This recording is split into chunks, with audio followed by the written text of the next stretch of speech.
ನಮಸ್ಕಾರ. ಇವತ್ತಿನ ಉದ್ದೇಶ ನೂತನ ಜಿಲ್ಲೆಗೆ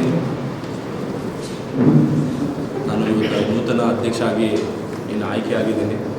ಸೊ ಭಾಳ ಖುಷಿ ಹಾಗೂ ಭಾಳ ಹೆಮ್ಮೆ ಅನಿಸುತ್ತೆ. ಯಾಕೆಂದರೆ ಇವತ್ತು ನೂತನ ವಿಜಯನಗರ ಜಿಲ್ಲೆಗೆ ಒಂದು ನೂತನ ಅಧ್ಯಕ್ಷ ಆಗಬೇಕಂದ್ರೆ ಇವತ್ತಲ್ಲ, 15 ವರ್ಷ ಆದರೂ ಕೂಡ ನೂತನ ಜಿಲ್ಲೆಗೆ ನೂತನ ಅಧ್ಯಕ್ಷನ ಹೆಸರು ಬರುತ್ತೆ. ಸೊ ಆ ಒಂದು ಉದ್ದೇಶದಲ್ಲಿ ಭಾಳ ಖುಷಿ ಆಗುತ್ತೆ. ಯಾಕೆಂದರೆ 5 ಕ್ಷೇತ್ರದಿಂದ ಹರಪನಹಳ್ಳಿ, ಕೂಡ್ಲಿಗಿ, ಹೊಸಪೇಟೆ, ಅಗ್ರಿಬೊಮ್ಮನಹಳ್ಳಿ, ಹಡಗಲಿ 5 ಭಾಗದಿಂದ ನನಗೆ ಎಲ್ಲ ಯುವಕರು 1 ತಿಂಗಳು ಆಗಸ್ಟಿಂದ ಸೆಪ್ಟೆಂಬರ್ವರೆಗೂ ನನ್ನ ಎಲೆಕ್ಷನ್ ಸ್ಟಾರ್ಟ್ ಆದಾಗಿಂದ ಎಲ್ಲ ಯುವಕರು ಭಾಳಷ್ಟು ಕಷ್ಟಪಟ್ಟು ಹೋರಾಟ ಮಾಡಿ ನನಗೆ ಇವತ್ತು ಈ ಸ್ಥಾನವನ್ನು ಕೊಟ್ಟಿದ್ದಾರೆ. ಸೊ ಇದೆಲ್ಲ ನನ್ನ ಗೆಲುವು ನನ್ನ ಈ ಭಾಗದ ಮತ್ತು ಈ ಜಿಲ್ಲೆಯ ಯುವಕರಿಗೆ ಕೊಡಬೇಕಂತ ಕೂಡ ನಾನು ಈ ಸಂದರ್ಭದಲ್ಲಿ ಹೇಳೋಕ್ಕೆ ಇಷ್ಟಪಡ್ತೀನಿ. ಯಾಕೆಂದರೆ 1,12,000 ವೋಟಿಂಗ್ ನನಗೆ ಬಿದ್ದಿರೋದು. 1,12,000 ವೋಟಿಂಗ್ ನನಗೆ ಬಿದ್ದಿರೋದು. ಅಲ್ಲಿ ಎಷ್ಟು ರಿಜೆಕ್ಟ್ ಆಗಿದ್ದೋ ಎಷ್ಟು ಎಕ್ಸೆಪ್ಟ್ ಆಗಿದ್ದೋ ಅದು ಸೆಕೆಂಡ್ರಿ, ಬಟ್ ಅಷ್ಟು ಓಟ್ ನನಗೆ ಬಿದ್ದಿರೋದು. ಸೊ ಆ ಒಂದು ಕೌಂಟೇ ನಾನು ಇವತ್ತುವರೆಗೂ ಇಟ್ಕೊಂಡಿದ್ದೀನಿ. ಯಾಕೆಂದರೆ ಒಂದು ಓಟು ಬೀಳಬೇಕಂದ್ರೆ ಏನಿಲ್ಲ ಕೂಡ 10 ನಿಮಿಷ ತಗೊತಿತ್ತು. ಆನ್ಲೈನಲ್ಲಿ ಮಾಡಬೇಕಂದ್ರೆ 7 ಇಂದ 10 ನಿಮಿಷ ತಗೊತಿತ್ತು. ಸೊ 1,12,000 ಜನ ಯುವಕರು ನನಗೆ ಇವತ್ತು ಈ ಸ್ಥಾನ ಕೊಟ್ಟಿದ್ದಾರೆ ಅಂದರೆ ಖುಷಿ ಕೂಡ ಆಗ್ತಿದೆ. ಹಾಗೆ ನನಗೆ ಭಾಳ ರೆಸ್ಪಾನ್ಸಿಬಿಲಿಟಿ, ಒಂದು ಜವಾಬ್ದಾರಿ ಸಿಕ್ಕಿದೆ. ಸೊ ಆ ಜವಾಬ್ದಾರಿನ ನಾನು ಸಹಜ ತಂದೆಯವರು ನನಗೆ ಚಿಕ್ಕವರಿಂದ ನನಗೆ ಹೆಂಗೆ ಬೆಳೆಸಿದ್ದಾರೆ, ಶಿಕ್ಷಣದಲ್ಲಿ ಇರ್ಬೋದು, ಮತ್ತು ನಾನು ಹೆಂಗೆ ಜನರ ಜೊತೆ ಮಾತಾಡಬೇಕು, ಜನರ ಜೊತೆ ಹೆಂಗೆ ಸ್ಪಂದಿಸಬೇಕು, ಮತ್ತು ಯಾವ ಥರ ಒಂದು ಉದ್ದೇಶ ಇಟ್ಕೊಂಡು ನಾನು ಈ ಒಂದು ಯೂತ್ ಕಾಂಗ್ರೆಸ್ ಮಾಡಿದ್ದೀನಿ. ಸೊ ನಮ್ಮ ತಂದೆಯವ್ರದ್ದು ಆಶೀರ್ವಾದದಿಂದ, ತಾಯಿಯ ಆಶೀರ್ವಾದದಿಂದ, ನಮ್ಮ ತಾತವ್ರದ್ದು ಆಶೀರ್ವಾದದಿಂದ ನಾನು ಈ ಸ್ಥಾನಕ್ಕೆ ಬಂದಿದ್ದೀನಿ. ಸೊ ಈ ನನ್ನ ಗೆಲುವು ನಮ್ಮ ಕುಟುಂಬದಿಂದ, ಮತ್ತು ಹಾಗೆ ಮುಖ್ಯ ವ್ಯಕ್ತಿಯನ್ನು ನಾನು ಈ ವೇದಿಕೆ ಮೇಲೆ ಹೇಳೋಕ್ಕೆ ಇಷ್ಟಪಡ್ತೀನಿ. ನಮಗೆ ನಮ್ಮ ರಾಜಕೀಯ ಗುರುಗಳು, ನಮ್ಮ ರಾಜಕೀಯ ಟೀಚರು, ಗುರುಗಳು, ಮೆಂಟರ್, ನೀವೇನಂದರೆ ಎಲ್ಲ ಹೋಲ್ ಆ್ಯಂಡ್ ಸೋಲ್ ನಮ್ಮ ಸಂತೋಷ ಲಾಡ್ದಾದವರು. ಸೊ ಅವರು ಫೋರ್ಸಿಂದ, ಅವ್ರದ್ದೊಂದು ಆಶೀರ್ವಾದದಿಂದ ನಾನು ಯೂತ್ ಕಾಂಗ್ರೆಸ್ ಡಿಸ್ಟಿಕ್ಕಿಗೆ ನಾನು ನಿಂತಿದ್ದೀನಿ. ಸೊ ಹಾಗೆ ಸಿದ್ದರಾಮಯ್ಯ ಸರ್ ಅವರು, ನಮ್ಮ CM, ಮತ್ತು ಹಾಗೆ ನಮ್ಮ ಉಪಮುಖ್ಯಮಂತ್ರಿಗಳು DK ಶಿವಕುಮಾರ್ ಅವರು, ಮತ್ತು ನಮ್ಮ ಜಿಲ್ಲಾ ಮಂತ್ರಿಗಳು ಜಮೀರ್ ಅಂಕಲ್ ಅವರು. ಸೊ ಇವರೆಲ್ಲ ಆಶೀರ್ವಾದದಿಂದ ನಾನು ಇವತ್ತು ಯೂತ್ ಕಾಂಗ್ರೆಸ್ ಒಂದು ಪೋಸ್ಟಿಗೆ ನಾನು ಇವತ್ತು ಕೈ ಹಾಕಿದ್ದೀನಿ. ಏನಿಲ್ಲ, ಸಿಂಪಲಾಗಿ ಹೇಳ್ಬೇಕಂದ್ರೆ ನಾನು ಯಾವುದೇ ಒಂದು ರಾಜಕೀಯ ಉದ್ದೇಶ ಇಟ್ಕೊಂಡು ನಾನು ಯೂತ್ ಕಾಂಗ್ರೆಸ್ಸಿಗೆ ಬಂದಿಲ್ಲ. ನೀವೆಲ್ಲ ನನಗೆ ಚಿಕ್ಕವರಿಂದ ನಾನು ನೋಡಿದ್ದೀರ. ತಂದೆಯವರು ಇಲ್ಲಿ 2009 ಕೂಡ ನಾನು 7-8 ವರ್ಷ ಇದ್ದೆ. ಅವತ್ತಿಂದ ಇವತ್ತವರೆಗೂ ನನ್ನ ಬೆಳಗ್ಗೆವನ್ನೇ ನೀವೆಲ್ಲ ನನ್ನ ಪ್ರೆಸ್ ಅವ್ರು ನೋಡಿರ್ಬೋದು, ನಮ್ಮ ಲೀಡರ್ಸ್ ಇದ್ದಾರೆ, ಎಲ್ಲ ನನಗೆ ನೋಡಿದ್ದಾರೆ. ಸೊ ನಾನು ಭಾಳಷ್ಟು ಪಬ್ಲಿಕ್ ಸರ್ವಿಸು ಯೂತ್ರಿಗೆ ಭಾಳಷ್ಟು ನಾನು ಸರ್ವಿಸ್ ಮಾಡಿದ್ದೀನಿ. ಶಿಕ್ಷಣದಲ್ಲಿರ್ಬೋದು, ಸ್ಪೋರ್ಟ್ಸಲ್ಲಿರ್ಬೋದು, ಕಲ್ಚರಲ್ ಆ್ಯಕ್ಟಿವಿಟೀಸಲ್ಲಿರ್ಬೋದು ಭಾಳಷ್ಟು ಮಾಡಿದ್ದೀನಿ. ಸೊ ಈಗೇನಿಲ್ಲ, ಒಂದು ರೆಸ್ಪಾನ್ಸಿಬಿಲಿಟಿ ಮತ್ತು ಒಂದು ಪೋಸ್ಟ್ ಸಿಕ್ಕಿದೆ. ಸೊ ಅದನ್ನು ನಾನು ಸಹಜ, ಅದನ್ನು ನಾನು ಎಷ್ಟು ಮಟ್ಟಿಗೆ ನಾನು ಮಾಡ್ತೀನಂತ ನನ್ನ ಕೆಲಸ ನಾನು ಮುಂದಿನ ದಿನದಲ್ಲಿ ಮಾತಾಡುತ್ತೆ. ಸೊ ಇವತ್ತು ಎಲ್ಲ ಭಾಗದಿಂದ ಎಲ್ಲರೂ ಸೆಲೆಬ್ರೇಷನ್ ಮಾಡಬೇಕು, ನಾವು ಯೂತ್ಗೆ ಎಲ್ಲ ಸೆಲೆಬ್ರೇಷನ್ ಮಾಡಿಲ್ಲ, ಬೇರೆ ಜಿಲ್ಲೆಯಲ್ಲಿ ಸೆಲೆಬ್ರೇಷನ್ ಮಾಡಿದ್ದಾರೆ. ನಮ್ಮ ಜಿಲ್ಲೆಯಲ್ಲಿ ಇವತ್ತು ಸೆಲೆಬ್ರೇಷನ್ ಆಗಿಲ್ಲ ಅಂತ ಹೇಳಿದ್ದಾರೆ. ಸೊ ನನ್ನ ಸೆಲೆಬ್ರೇಷನ್ನು ಯಾವತ್ತಿರುತ್ತಂದರೆ ನಮ್ಮ ಸಂತೋಷ್ ನಾರಾಯಣ ಫೌಂಡೇಶನ್ ವತಿಯಿಂದ, ಹಾಗೆ ನಮ್ಮ ತಂದೆಯವ್ರ ವತಿಯಿಂದ, ಹಾಗೆ ನಮ್ಮ ಯುವಕರ ವತಿಯಿಂದ 1 ತಿಂಗಳಾದಮೇಲೆ ಒಂದು ಉದ್ಯೋಗ ಮೇಳ ಮಾಡ್ತಿದ್ದೀವಿ, ಬೃಹತ್ ಉದ್ಯೋಗ ಮೇಳ ಮಾಡ್ತಿದ್ದೀವಿ. ಅದೇ ನನ್ನ ಸೆಲೆಬ್ರೇಷನ್ ಅಂತ ಕೂಡ ನಾನು ವೇದಿಕೆ ಯಾಕೆ ಅಂದರೆ ಒಂದು ಹೊಸ ಯೋಜನೆ ಇಟ್ಕೊಂಡು, ಒಂದು ಹೊಸ ಕಾನ್ಸೆಪ್ಟ್ ಇಟ್ಕೊಂಡು ನಾನು ಯೂತ್ ಕಾಂಗ್ರೆಸ್ಸಿಗೆ ಬಂದಿದ್ದೀನಿ.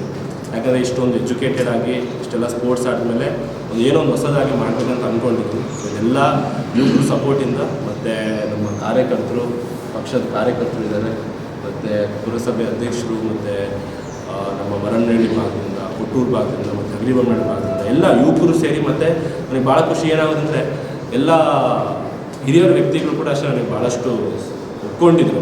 ಆಯಿತು, ಇದು ಬರಬೇಕು, ಯುವಕರು ಬರಬೇಕು ಅಂತ ನನಗೆ ಭಾಳ ಸಪೋರ್ಟ್ ಮಾಡಿದ್ರು. ಸೊ ಇದೆಲ್ಲ ನನ್ನ ಕ್ರೆಡಿಟ್ಸು ಎಲ್ಲ ನನ್ನ ಕಾಂಗ್ರೆಸ್ ಕಾರ್ಯಕರ್ತರಿಗೂ ಹಾಗೂ ಎಲ್ಲ ಯುವಕರಿಗೂ ಕೂಡ ನಾನು ಈ ಸಂದರ್ಭದಲ್ಲಿ ಹೇಳೋಕ್ಕೆ ಇಷ್ಟಪಡ್ತೀನಿ. ಉದ್ಯೋಗ ಮೇಳ ಎಲ್ಲಿ ಮಾಡ್ತೀವಿ? ಉದ್ಯೋಗ ಮೇಳ ಎಲ್ಲಿ, ಯಾವಾಗ, ಉದ್ದೇಶ? ಹಿಂದಿನ ತಿಂಗಳು ಅದೇ ಹೇಳಿದಾಗೆ ಮುಂದಿನ ತಿಂಗಳಂತೂ ಫಿಕ್ಸ್ ಆಗಿದೆ. ಈಗ ನಾನು 12th ವಿದ್ಯಾರ್ಥಿಗಳು ಮತ್ತು PUC ವಿದ್ಯಾರ್ಥಿಗಳದ್ದು ಎಕ್ಸಾಮ್ನ ಡೇಟ್ನ ನೋಡ್ತಾ ಇದ್ದೀನಿ. ಒಂದು ಎಕ್ಸಾಮ್ ಆದಮೇಲೆ ಮತ್ತು ನಮ್ಮ ಪ್ರಿನ್ಸಿಪಲ್ಸ್ ಮತ್ತು ಎಲ್ಲ ಮುಖ್ಯ ಟೀಚರ್ಸ್ಗಳು ಯಾರಿರ್ತಾರೆ ಅವ್ರ ಜೊತೆ ಮಾತಾಡಿ ಡೇಟ್ ಯಾವಾಗ ಫ್ರೀ ಇದೆ ಆ ಡೇಟ್ನ ಇಟ್ಕೋಬೇಕು ಅಂತ ಅಂದ್ಕೊಂಡಿದ್ದೀನಿ.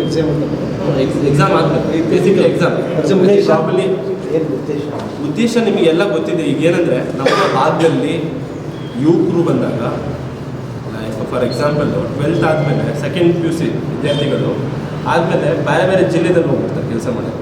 ನಮ್ಮ ಜಿಲ್ಲೆಯಲ್ಲಿರ್ಬೋದು, ನಮ್ಮ ಕ್ಷೇತ್ರದಲ್ಲಿ ಭಾಳಷ್ಟು ಯುವಕರಿಗೆ ಕೆಲಸನೂ ಸಿಗ್ತಾಯಿಲ್ಲ. ಮೆರಿಟ್ ಬೇಸಸ್ಸಲ್ಲೇ ತಗೊಳ್ಳಿ, ಮೆರಿಟ್ ಬೇಸಸ್ಸಲ್ಲೇ ಅವರಿಗೆ ಕೆಲಸಗಳು ಸಿಗ್ತಾಯಿಲ್ಲ. ಸೊ ಅದಕ್ಕೆ ನಮ್ಮ ಸಂತೋಷ್ ನಾಡಂಕರ್ ಫೌಂಡೇಶನಿಂದ ಈಗ ಮೊನ್ನೆ ಅವರು ಕಂಪ್ನಿದಲ್ಲಿ ಮಾಡಿದ್ದಾರೆ, ಮತ್ತು ದಾದವರು ಮತ್ತು ಕೂಡ್ಲಿಗಿನಲ್ಲಿ ಮಾಡಿದ್ದಾರೆ. ಸೊ ಅವರ ಫೌಂಡೇಶನ್ದಲ್ಲಿ ಇಷ್ಟು ಕಂಪ್ನೀಸ್ ಅಂತ ಅವ್ರಿಗೆ ರಿಜಿಸ್ಟರ್ ಆಗಿದೆ. ಸೊ ಆ ಒಂದು ಕಂಪ್ನೀಸು ನಾವು ಅಗ್ರಿಮೆಂಟ್ ಕೂಡ ತಂದು ಅವ್ರ ಜೊತೆ ನಾವು ಟೈಅಪ್ ಮಾಡಿ ನಮ್ಮ ಯೂತ್ಸಿಗೆ ನಾವು ಪ್ರೋತ್ಸಾಹ ಕೊಟ್ಟು ಯಾರು ಮೆರಿಟ್ ಬೇಸಲ್ಲಿದ್ದಾರೆ ಹೈಯೆಸ್ಟ್ ರಿಜಿಸ್ಟ್ರೇಷನ್ ನಾನು ಮಾಡಬೇಕಂತ ಅಂದ್ಕೊಂಡಿದ್ದೀನಿ. ಸೊ ಇದು ನಾನು ದೊಡ್ಡ ಮಟ್ಟದಲ್ಲಿ ಮಾಡಬೇಕಂತ ಅಂದ್ಕೊಂಡಿದ್ದೀನಿ. ಇದೆಲ್ಲದಕ್ಕೆ ನಿಮಗೆಲ್ಲ ಸಹಕಾರ ಬೇಕಾಗುತ್ತೆ. ಸೊ ನಿಮ್ಮ ಸಹಕಾರ ಜೊತೆಗೆ ನಾನು ನೀವು ಯಾವ ಕ್ಷೇತ್ರದಲ್ಲಿ ಭಾಳ ನಿರುದ್ಯೋಗಿಗಳಿದ್ದಾರೆ ಅಂತೇಳಿ ಆ ಕ್ಷೇತ್ರನ ಇಲ್ಲಿ ಇದು ಮಾಡ್ತಾ ಇದ್ದೀವಿ. ನೀವು ಏನಣ್ಣ ಯಾವ ಕ್ಷೇತ್ರಕ್ಕೆ ನಿರುದ್ಯೋಗಿಗಳು ಈಗ ಉದ್ಯೋಗ ಕೊಡಿಸ್ತೀರಲ್ಲ, ಈಗ ಉದ್ಯೋಗ ಕೊಡಿಸೋ ಉದ್ದೇಶದಿಂದ ಯಾವ ಒಂದು ಕಂಪ್ನಿಗೆ ಹೆಚ್ಚು ಒತ್ತು ಕೊಡ್ತಾ ಇದ್ದೀರಿ ಸರ್? ಈಗ ಯಾವ ಕಂಪ್ನಿ ಅಂತ ಈಗ ಹೆಂಗಾಗ್ಬಿಟ್ಟಿದೆ ಮೆರಿಟ್ ಬೇಸಿಸ್ ಅಂತ ನಾನು ಹೇಳಿದೆ. ಸೊ ಫಾರ್ ಎಕ್ಸಾಂಪಲ್ ಯಾವ ಸ್ಟೂಡೆಂಟ್ ಮೆರಿಟ್ ಬೇಸಿಸ್ ಇರುತ್ತೆ ಅವ್ರಿಗೆ ಯಾವ ಕಂಪ್ನಿ ಸೂಟ್ ಆಗುತ್ತೆ ಆ ಥರ. ಈಗ ಫಾರ್ ಎಕ್ಸಾಂಪಲ್ XYZ ಎಲ್ಲ ಕಂಪ್ನೀಸು ಓದಿಂತ ಅವ್ರು ಯಾವ ಕೋರ್ಸ್ ತಗೊಂಡಿದ್ದಾರೆ ಈಗ ಅದ್ರದ್ದು ನಾನು ಮುಂದಿನ ದಿನದಲ್ಲಿ ಎಷ್ಟು ಕಂಪ್ನೀಸ್ ಇದೆ ಅಂತ ಹೇಳ್ತೀನಿ. ಭಾಳಷ್ಟು ಕಂಪ್ನೀಸ್ ಅಂತ ಟೈಅಪ್ ಆಗ್ತಾರೆ. ಇನ್ನು ನಾವು ಹೆಚ್ಚು ಮಟ್ಟದಲ್ಲಿ ಮಾಡಿ ಹೈಯೆಸ್ಟ್ ಮೆಂಬರ್ಶಿಪ್, ಹೈಯೆಸ್ಟ್ ರಿಜಿಸ್ಟ್ರೇಷನ್ ನಾವು ಅಗ್ರಿಮೆಂಟ್ ಮಾಡಬೇಕಂತ ಅನ್ಕೊಂಡಿದ್ದೀವಿ. ಅಗ್ರಿಮೆಂಟ್ ಬೇಸಲ್ಲೇ ನಾವು ಉದ್ಯೋಗ ಮಾಡ್ತೀವಿ. ಏನಿಲ್ಲ ಅಣ್ಣ, ಮೇನ್ ಗೋಲ್ ಏನಂದರೆ ಭಾಳ ಒತ್ತಡ ಶಿಕ್ಷಣಕ್ಕೆ ಮತ್ತು ಜಾಬ್ ಫೇರ್ಸ್ಗೆ. ನೀವು ಹೇಳಿದ್ರಲ್ಲ ಸಂತೋಷ್ ಲಾಡ್ ಅವ್ರು ರೀತಿ ಮಾಡ್ತೀನಿ ಅಂತೇಳಿ, ಅದು ಸಮಾಜಕ್ಕೆ ಯೂತ್ ಕಾಂಗ್ರೆಸ್ಗೆ, ನಿಮ್ಮ ಯೂತ್ ಕಾಂಗ್ರೆಸ್ ಅದು ಮತ್ತೆ ನಾನು ಹೇಳೋದು. ಈಗ ಪಾರ್ಟಿ ನಮಗೇನು ಡೈರೆಕ್ಷನ್ ಕೊಡುತ್ತೆ, ಆ ಪಾರ್ಟಿ ಡೈರೆಕ್ಷನಿಂದ ನಾವೆಲ್ಲ ಒಂದು ಕಾರ್ಯಕ್ರಮವನ್ನು ನಾವು ಜಿಲ್ಲೆದಲ್ಲಿ ಮಾಡ್ತೀವಿ. ಒಂದೊಂದು ಟೈಮ್ ನಾವು ಹಾಸ್ಪಿಟಲ್ ಈಗ ಏನಾಗುತ್ತೆ, ಎಲ್ಲರೂ ಬರೀ ಹೆಡ್ ಕ್ವಾರ್ಟರ್ಸಲ್ಲಿ ಮಾಡ್ತಾರೆ ಅಂತ ಭಾಳ ಜನ ಹೇಳ್ತಾರೆ. ಸೊ ಒಂದೊಂದು ಕಾರ್ಯಕ್ರಮ ಒಂದೊಂದು ಜಿಲ್ಲೆಯಲ್ಲಿ ಇಟ್ಕೋಬೇಕಂತ ನಾನು ಕೂಡ ಅಂದ್ಕೊಂಡಿದ್ದೀನಿ. ಒಂದೊಂದು ತಾಲೂಕು ಫಾರ್ ಎಕ್ಸಾಂಪಲ್ಲು ಒಂದು ಫಸ್ಟ್ ಕಾರ್ಯಕ್ರಮ ಬಂದರೆ ನಾವು ಹಾಸ್ಪಿಟಲ್ ಮಾಡ್ಬೋದು, ನೆಕ್ಸ್ಟ್ ಕಾರ್ಯಕ್ರಮ ಅಗ್ರಿಮೆಂಟ್, ಅಡಗಲಿ, ಕೂಡ್ಲಿಗಿ. ಸೊ ಆ ಉದ್ದೇಶ ಇಟ್ಕೊಂಡು ಎಲ್ಲ ಒಂದು ತಾಲೂಕದಲ್ಲೂ ಸೇಮ್ ಪ್ರಿಫರೆನ್ಸ್ ಮಾಡಿದ್ವಿ. ಬಟ್ ಏನೇ ಮೀಟಿಂಗ್ ಬೇರೆ ಮೀಟಿಂಗ್ಗಳಿದ್ದಾಗ ಹೆಡ್ ಕ್ವಾರ್ಟರ್ಸಲ್ಲಿ ಮಾಡ್ತಾರೆ ಚಂದ. ಬಟ್ ಕಾರ್ಯಕ್ರಮ ಬಂದಾಗ ಎಲ್ಲ ಒಂದು ಕ್ಷೇತ್ರದಲ್ಲಿ ಮಾಡ್ತೀವಿ ಅಂತ ಕೂಡ ನಾನು ಒಟ್ಟಾಗಿ ಸೇರಿಸ್ಕೊಂಡು ಮಾಡಬೇಕು. ಕಾರ್ಯಕ್ರಮಕ್ಕೆ ನಿಮ್ಮ ಕಾಂಗ್ರೆಸ್ ಪಕ್ಷದಿಂದ ಯಾರು CM ಅವರು ಹೇಳ್ತಾರೆ? ಹೌದಿದೆ ಸರ್. ಸೊ ಇಲ್ಲಿಗೆ ಇನ್ನು ನಾವು ಅದ್ರ ಬಗ್ಗೆ ಇನ್ನು ನಾವು ಮಾತಾಡಿಲ್ಲ. ಸೊ ನಾನು ಇವತ್ತು ಫಸ್ಟ್ ಡೇನೇ ಇವತ್ತೇ ನಾನು ಸ್ಟಾರ್ಟ್ ಮಾಡಿದ್ದೀನಿ.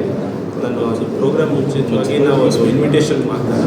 ಖಂಡಿತ ನಾವು ಅವ್ರು ಬಂದರೆ ನಮಗೆ ಇನ್ನೂ ಖುಷಿ. ಅವ್ರು ಬಂದ್ರೇ ಯುವಕರಿಗೆ ಒಂದು ಪ್ರೋತ್ಸಾಹ ಸಿಗುತ್ತೆ, ಸ್ಪಿರಿಟು, ಖುಷಿ. ಇಲ್ಲ ನಾನು ಮೊನ್ನೆ ಹರಪನಹಳ್ಳಿದಲ್ಲೂ ಕೂಡ ಅದೇ ಹೇಳಿದ್ದೀನಿ. ಇಲ್ಲ ಖಂಡಿತ ನಾನು ಒಂದು ಹೇಳೋಕ್ಕೆ ಇಷ್ಟಪಡ್ತೀನಿ. ಏನಂದರೆ ನಾನು ರಾಜಕೀಯ ಉದ್ದೇಶ ಇಟ್ಕೊಂಡು ಬಂದಿದ್ದರೆ ನಾನು ಯೂತ್ ಕಾಂಗ್ರೆಸ್ದಲ್ಲಿ ನಾನು ಇದರಲ್ಲಿ ಅದೇ ನಾನು ಅಂತಿದ್ದೀನಲ್ಲ, ನಾನು ಯಾವುದೇ ಒಂದು ರಾಜಕೀಯ ಉದ್ದೇಶ ಇಟ್ಕೊಂಡು ನಾನು ಯೂತ್ ಕಾಂಗ್ರೆಸ್ಸಿಗೆ ಬಂದಿಲ್ಲ.